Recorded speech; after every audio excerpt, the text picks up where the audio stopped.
こんにちは、オートウエストエンドです。今回はご覧のように古いエンジンオイルをリサイクルしようと、そういう回になります。そしてまずは倉庫に行って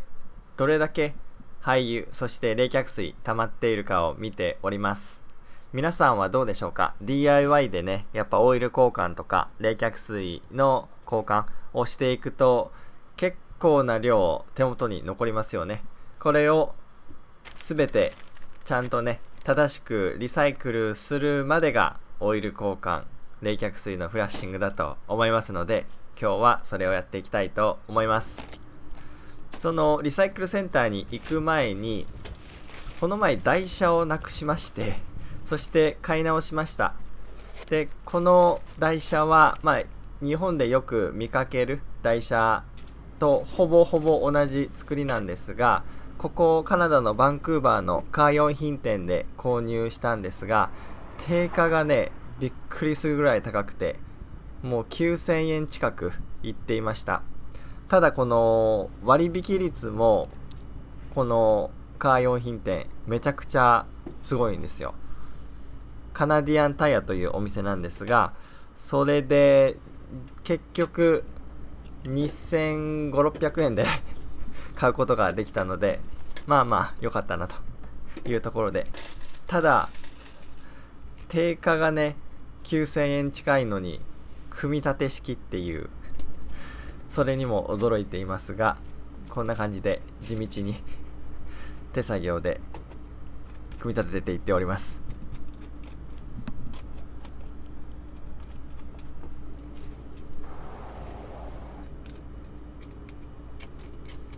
そしてこの台車の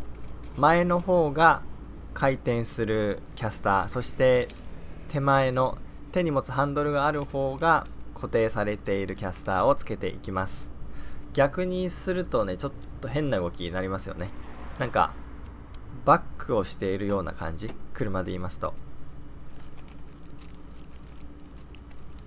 はい、そしてこんな感じで小さい小型の電動ドライバーを使ってささっとやっていこうかなと、エクステンションをつけましてやっております。で、もうこれいい感じで終わるかなと思ったんですが、全部ネジをつけた後に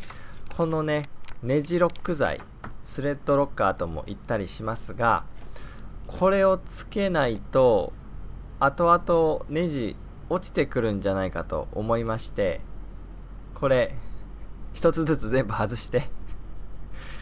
つけることにしました。このネジロック剤は実はこの前ウォーターポンププーリーのボルト交換の際に、プーリーのねボルトにこの振動でネジが落ちてこないように、このネジロック剤を使おうと思って購入しました。ただ結局修理うまくいかず、コメントでね、直し方いろいろアドバイスいただきました。大変ありがとうございます。それをもとにまた再チャレンジしたいと思いますが、その際に使いそびれたネジロック剤、ここが初めて使うタイミングになってしまいました。なんか切ないですけども、すべてはめたネジを全部外してネジロック剤をつけて、そしてまた締め直すという、そんなすごい二度手間の作業をしております。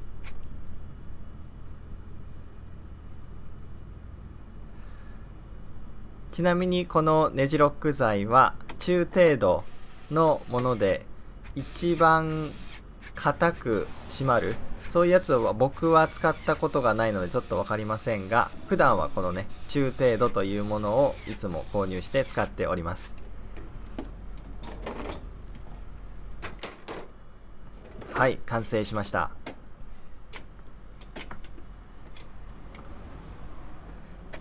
でね、ここに来て不良品かと思ってめちゃくちゃ焦ったんですけども、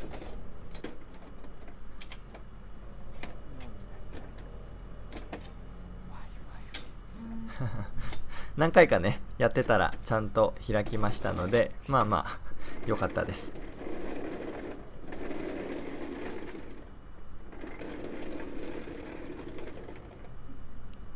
はい、ということで台車できましたので、そろそろ本題に戻りまして、この廃油、エンジンオイルと冷却水、そしてオイルフィルターですね、その3種類を今回リサイクルしたいと思います。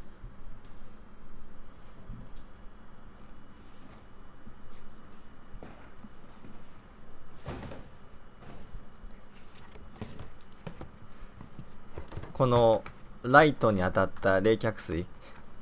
ちょっとかっこよかったです。何はともあれ、これ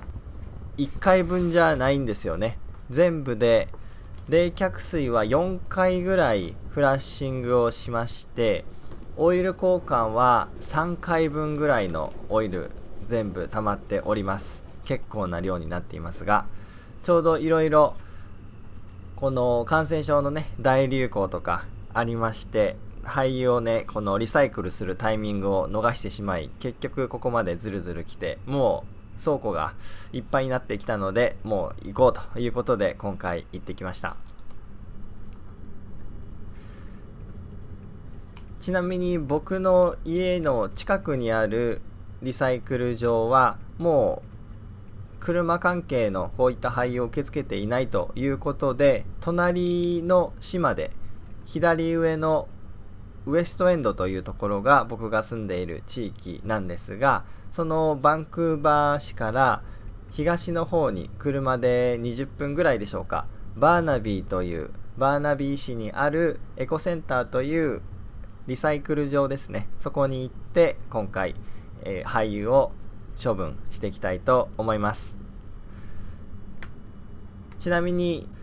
リサイクル場ということで、その施設自体は綺麗なんですが、実際に廃油を流し入れているところ、そこまで綺麗な映像でなかったりするところも出てくるので、苦手な方はここで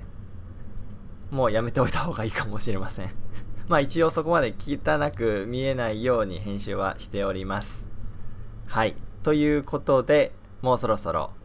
エコセンターというリサイクル場に到着いたしますが、しばしこの晴れたドライブをお楽しみいただければと思います。しばらくドライブの映像を撮ってたと思ったんですが、実はもうこの信号を左に曲がればリサイクルセンターということで、割と早く着きました。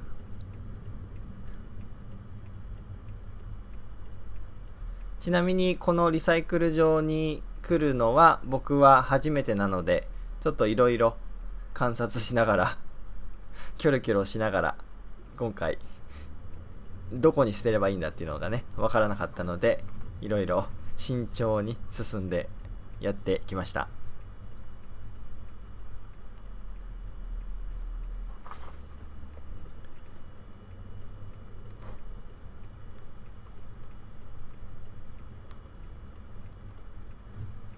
はい、見えてきましたね。右手前の方は家庭ゴミとか、あとは段ボールとか電池とかそういったもので、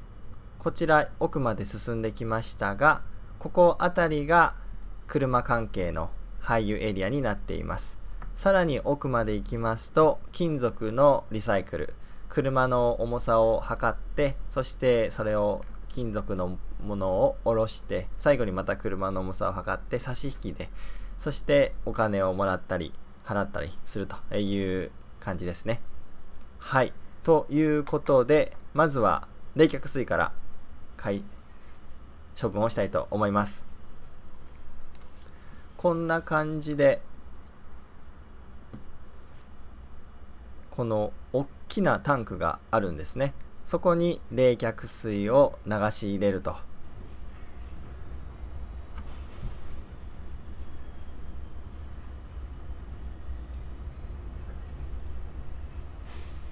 確か7、8本ぐらいこの大きめのボトルに溜まっていましたので、割と地道な作業でした。